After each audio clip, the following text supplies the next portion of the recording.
Gutters.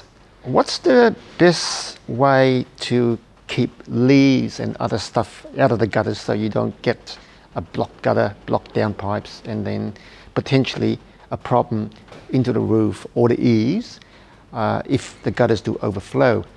I always recommend that clients get their gutters cleaned on a regular basis, but then they ask, Leafguard, should I put Leafguard on? Is it a good option? And whilst Leafguard is certainly an option to keep leaves off the gutter, it's not a foolproof method because there'll always be debris getting in somewhere, and when the gutters do fill up with the finer stuff, then you can't actually get in there to clean it because you've got a Leafguard that's covering the gutter. So long term, you still need to take the Leafguard off, give it a clean, and then replace the Leafguard. So it's not the be all and end all. It's certainly a solution that should be considered. And then the next question is, what sort of Leafguard? Now we're looking at a metal roof in here, and we basically have two different styles of Leafguard, two different approaches. And the difference is how it's actually physically attached to the gutter and to the roof. Now what we have here is a really stiff mesh, and it's quite thick, quite robust, and typically it's similar to a leaf stopper type of Leafguard. And the installation method is that you would put the mesh over the gutter, then there'll be an angle that goes over the lip of the gutter, and then you put screws in, and that holds this edge of the Leafguard up tight against the edge of this angle.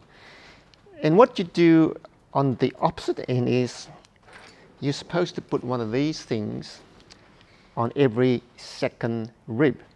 You are faced with a transition problem here because we've got a nice flat surface and the mesh is stretched really tight, but you've got ribs over here, and it means that as soon as you put pressure on where the ribs are, you are trying to stretch the Leafguard along this length.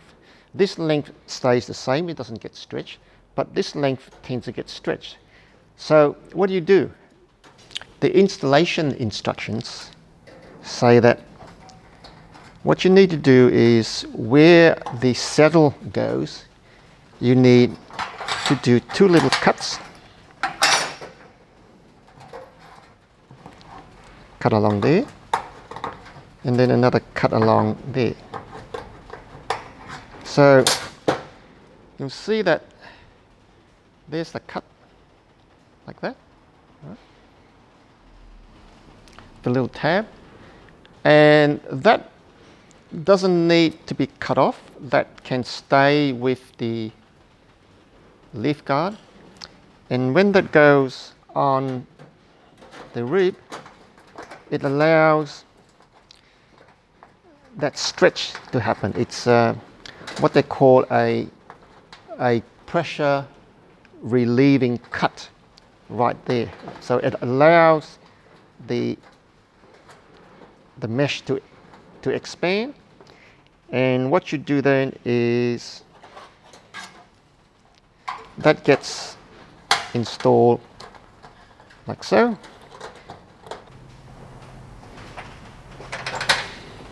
So you would put a screw right in there, and normally the screw won't require a rubber washer because you don't need that, to be sealed.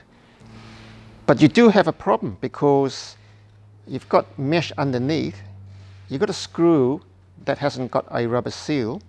It doesn't matter on this surface, but as you go down the bottom, you're actually putting a hole right there. And you'll note that when this goes through, you don't have a rubber washer where it goes on top of the rib. And what happens is that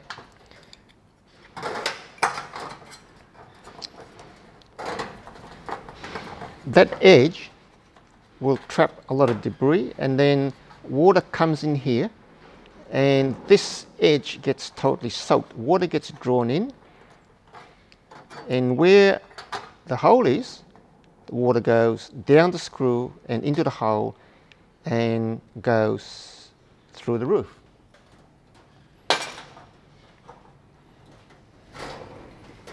So with this style of Leafguard,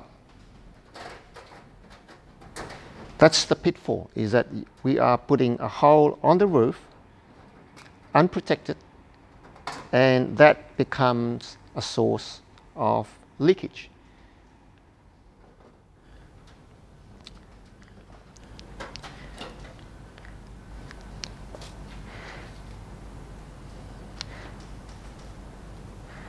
And while we've got this Leafguard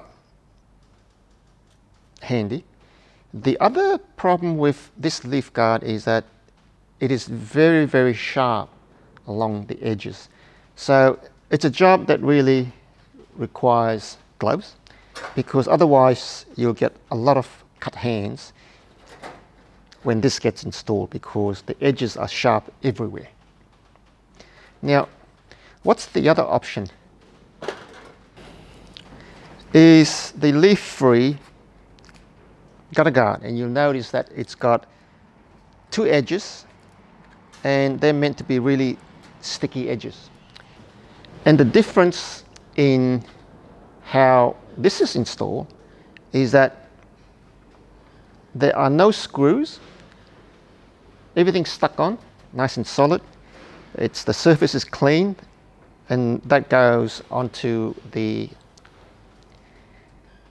lip of the gutter, and that then also gets a little cut,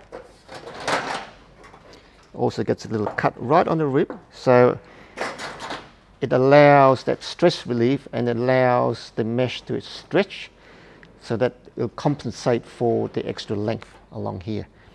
And that's what it looks like. There's an option here. You can actually put a blob of silicone in there to make it a lot neater, but that is fairly neat, and there's not going to be a lot of debris that can get through this little gap. And all in all, this is quite a handy system. The main advantage is that it's a bit quicker. You don't have to put screws through the roof, and screws through the roof, like in this leaf stopper example, is the potential to introduce leaks into your roof. So there we are. There's two different types of Leafguard for metal roofs. We've gone through the leaf stopper, which has got a lot more little bits and pieces that's needed. You need screws, you need the saddle, and you need a little angle along the lip of the gutter. It's a lot more robust than that. And you may ask, how long is this going to last? I've seen this type of Leafguard on roofs that are 15 years old, and the mesh is starting to fray. And I think 10, 15 years old is a good life for a Leafguard, because after that time you have to take the Leafguard off, clean all the fine stuff out of the gutters, and put new Leafguard on anyway. And I don't get paid by either one to sell their product. I'm just looking at from an installer's point of view and from a homeowner's point of view, which one may be the better option to use.